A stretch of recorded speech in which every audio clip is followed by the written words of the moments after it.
So a lot of people, including myself, really always think about how we can improve. And, around December and January, we set new goals for ourselves and we try to make it New Year resolutions to make ourselves better and improve. And really, it's around middle of January that a lot of us quit and don't continue with our goals. I know there's a lot to learn with art, and I'm not saying that you can master everything and be, perfect with everything in just 1 year. But really, if we focus on the right things for 1 year and be consistent with it, we will improve our art significantly.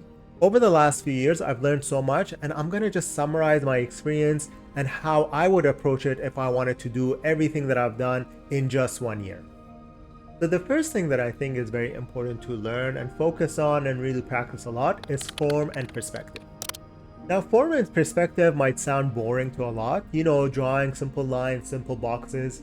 These things may sound boring, but really learning how to do those and really moving them in perspective and adjusting them and playing around with, 1 point perspective, 2 point, 3 point, even 5 point perspective, and putting these into different shapes together and, practicing shortening with it really takes your art to the next level.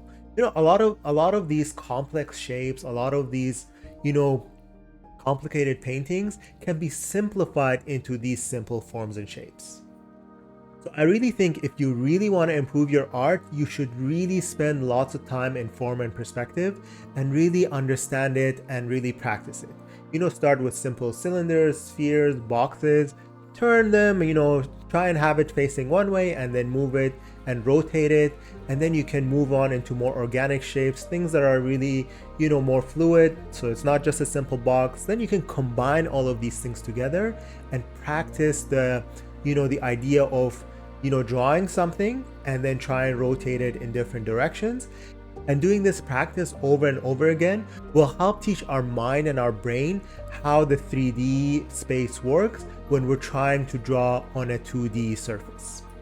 Then I think once you feel a little bit more comfortable with that, I would move on to the next step, which is adding, values and understanding how light and shadow works with the same shapes. So we can start using simple shapes and then start adding the values. And here it's important to just work in grayscale. There's no need to add color at all.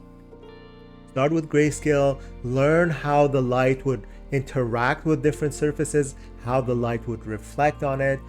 Try and look at references, see how, for example, light would interact with something that is more rough versus something that is more shiny, like metals and things. Then try and see how it would look like, if you had some bounce light, or if you have things that are more spherical that have the softer transition between light and shadow. Then try and practice with harder transition, like you have a box where the light is in one direction, so then you have cast shadows, for example. So all of these things, there's so much to learn here, but using the same concept of simple forms and shapes, you can add the light and the values in there to practice it more and more. Now that we have these simple forms and how they interact with light and the values, understood a little bit, we can move into portrait drawings. And I think this is really a perfect transition from simple forms into portraits, because a lot of the things in the face can be simplified into simple forms. Like the head itself, you can simplify into a sphere and then elongate it. You can understand how things would look like if you rotate them in different directions, because you understand how simple forms work together and how, light and shadow will form these simple shapes. I think it's important here to practice a lot on, the structure of the face. I know sometimes we want to just create these, refined and complete portraits.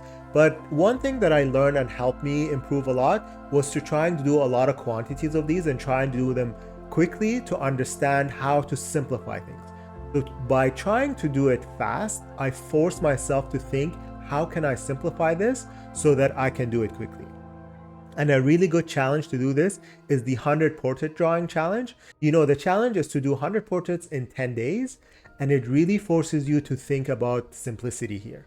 And you don't need to really try and refine the drawings at all. You just have to do it in the sketch. You don't need to render anything at this point. The idea here is to, have the simple forms and the simple shapes there. And then you can add some, if you have time, you can add some simple values in there to show where the light is. Now we're doing these things, it's always good to refer back. So it's always good to, when practicing portraits, to go back and practice more forms and more perspective drawings and more values, light and shadow practices.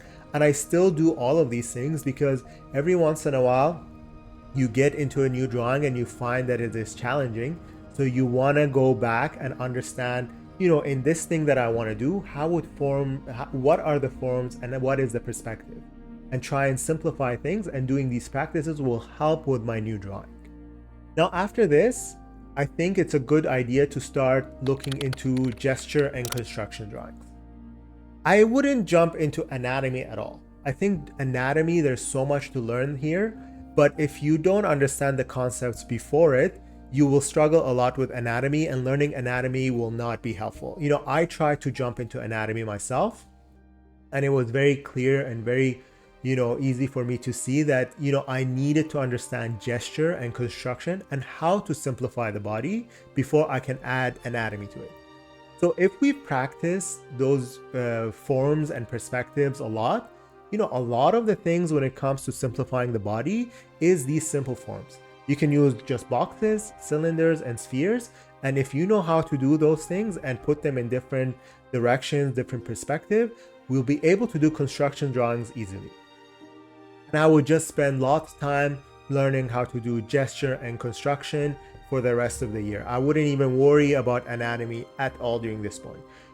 When you want to do your own painting and you want to do a final painting, even though we don't understand anatomy well yet, if we can just be able to see what the reference shows and then simplify it into these simple forms and put them into perspective, we'll be able to do the drawing perfectly fine.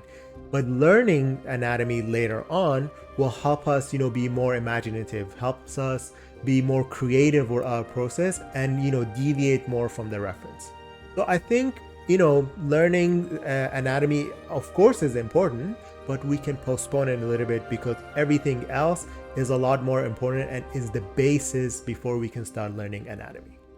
Now, I understand that doing all these studies can sometimes be very boring. I am also the same sometimes. Doing studies over and over again can be tiring and boring, and sometimes really demotivates you from, continuing to draw and paint.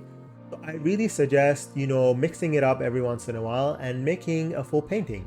And one of the ways that I like to, practice that is really a good study, good practice, but also fun and exciting is to do, composition studies.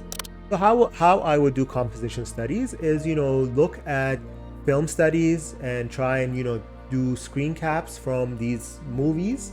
And there's so many websites where you can grab, specific scenes from specific movies, and then you try and understand and analyze the composition there and practice it.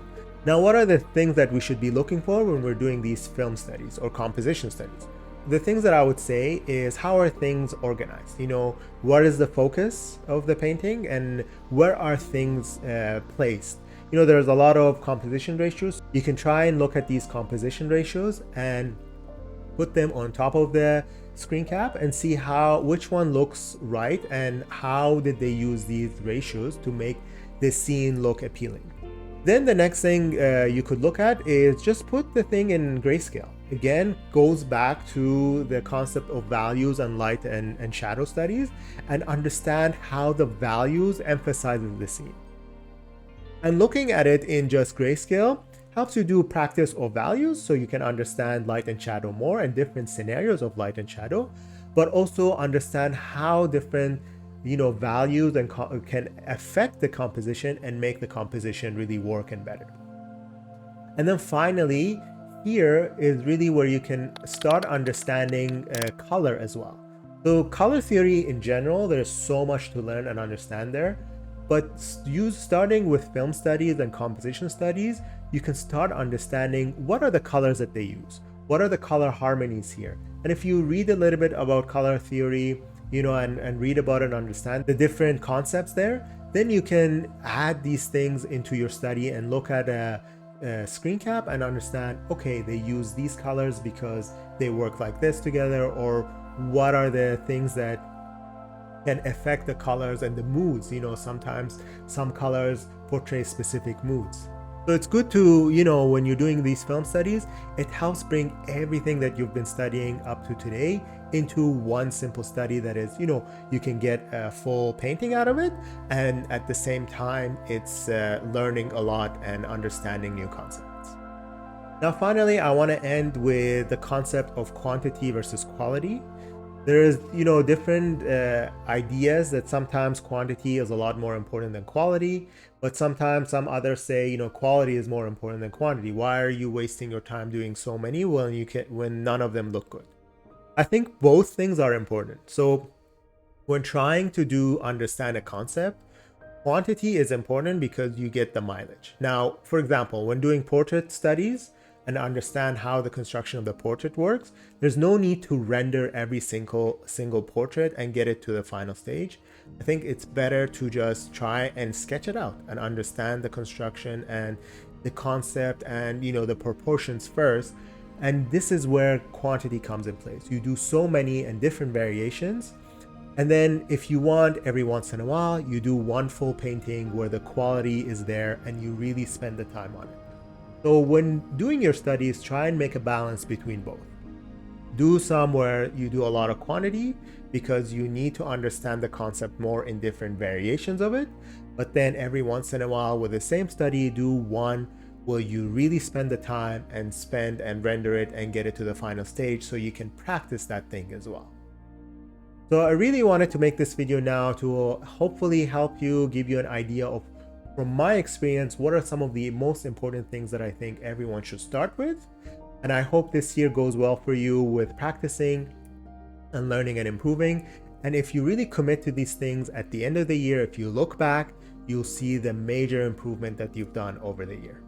Thank you for watching and see you in the next one.